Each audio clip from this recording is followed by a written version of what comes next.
Bonjour à toutes et à tous, j'espère que vous allez bien. Aujourd'hui on se retrouve pour la 7e journée de la Ligue des Champions. Et comme d'habitude, un match, un pronostic et des codes supérieurs à 1,50. Et on commence donc avec Kerat contre le Club Bruges. Donc le 36e actuellement dans le classement de la Ligue des Champions contre le 31e. Alors le Club Bruges a clairement pas trop de chance dans son tirage. Ils se sont tapés le Barça, le Bayern, enfin que des grosses équipes. Là on les attend un petit peu plus... j'ai envie de dire, au tournant. Logiquement, le Club Bruges devrait, je pense, aller chercher la petite victoire ici. Je vais également partir sur le plus de 5. Donc résultat et nombre de buts. Donc à savoir tout simplement, le Club Bruges est plus d'1,5 but, c'est coté à 1,55. On passe au second match et c'est Bodø/Glimt contre City. Donc City qui est actuellement 4e et Bodø/Glimt qui est 32e. Bon, entre les deux équipes, il n'y a pas de confrontation, donc on ne peut pas se baser là-dessus. Dans tous les cas, bon, City est favori et en soi, c'est logique. Sur ce match-ci, j'ai envie de vous proposer, c'est bien évidemment mon avis, donc n'hésitez pas à mettre le vôtre en commentaire, la victoire de City à la mi-temps qui est cotée à 1,67. On passe au troisième match et c'est tout simplement Copenhague contre Naples. Donc Copenhague qui est 24e et Naples qui est 23e.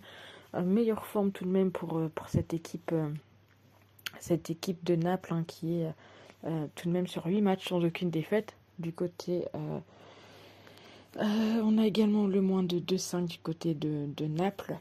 Je pense clairement que Naples ici a quelque chose à jouer et pour ce match, j'ai envie de tenter de mon côté tout simplement le fait que Naples marquera au moins 2 buts et c'est coté à 2.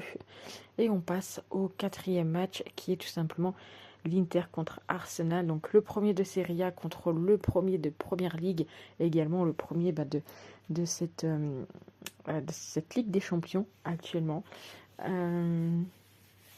On va partir sur un pronostic peut-être un petit peu plus risqué, dans le sens où c'est deux équipes où on attend de... Enfin, je pense que ça va être le match peut-être le plus regardé, bien qu'il y a le PSG, le Real, etc. Mais si, je pense que si on veut voir un match avec assez de confrontation et peut-être un niveau peut-être un peu plus équitable, je pense que c'est le match potentiellement qu'il faut regarder. 11 matchs sans aucune défaite pour Arsenal, 6 du côté de l'Inter. Très souvent les deux équipes qui marquent du côté d'Arsenal. Alors quand ils se sont déjà affrontés, mais ça date soit de 2024 où l'Inter avait gagné contre Arsenal 1-0, soit tout simplement de 2003, donc on va pas trop y prêter attention. Pour ce match-ci, je vais vous proposer tout simplement le fait qu'il y ait un petit résultat à la mi-temps, à savoir le Arsenal remporte la première mi-temps, remboursé 6 matchs nuls, dans le sens où Arsenal, pour l'instant à l'extérieur, ils n'ont pas encore pris de but, bien qu'on ait quand même une équipe de l'Inter qui s'est marquée en première, et c'est là qui marque principalement leur but, surtout dans le dernier quart d'heure de la première mi-temps. Donc il y a peut-être un petit coup à jouer, mais pour Arsenal, défense très solide en Ligue des Champions. Donc je vous propose simplement donc Arsenal vainqueur en première mi-temps remboursé en cas de match nul. Et on passe à l'Olympiakos contre Leverkusen. Et ici je vous propose tout simplement le but des deux équipes, parce que malgré que l'Olympiakos peut jouer contre des grosses équipes, ils arrivent très souvent quand même à inscrire un petit but. Voilà, ils peuvent perdre même 5-1. Ils ont quand même mis leur petit but. Donc je me dis, je pense que contre cette équipe de Leverkusen, il y a également moyen qu'ils inscrivent un but. Donc je pars sur but des deux équipes.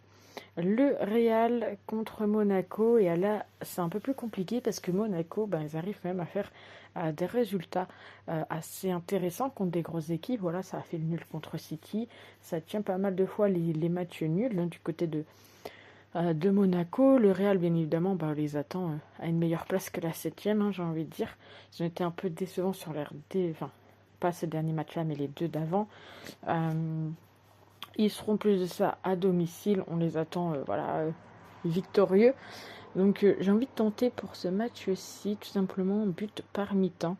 et tenter la deuxième mi-temps avec plus de 1,5 but. Je vous dis que potentiellement Monaco peut peut-être tenir une mi-temps et pourquoi pas faire nul en première. Et puis malheureusement, se laisser piéger par cette équipe du Real. On continue, on est donc au match du Sporting contre le PSG. Bon là, je ne vais pas aller chercher beaucoup trop loin. Je vais juste partir sur la victoire du PSG. Je ne voyais pas d'autres pronostics qui pouvaient être intéressants. Bon, on aurait pu partir peut-être sur soit les deux équipes marquent ou le plus de 5.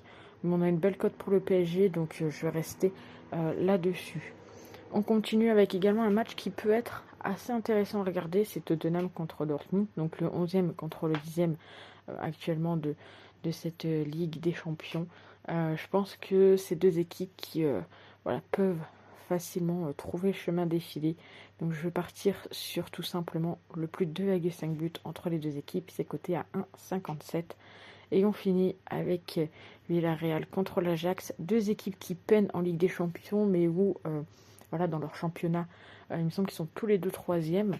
Je pense que la Ligue des Champions, c'est peut-être du second plan pour ces deux équipes. Donc pour ce match-ci, je vous propose tout simplement le but des deux équipes et c'est coté à 1,52.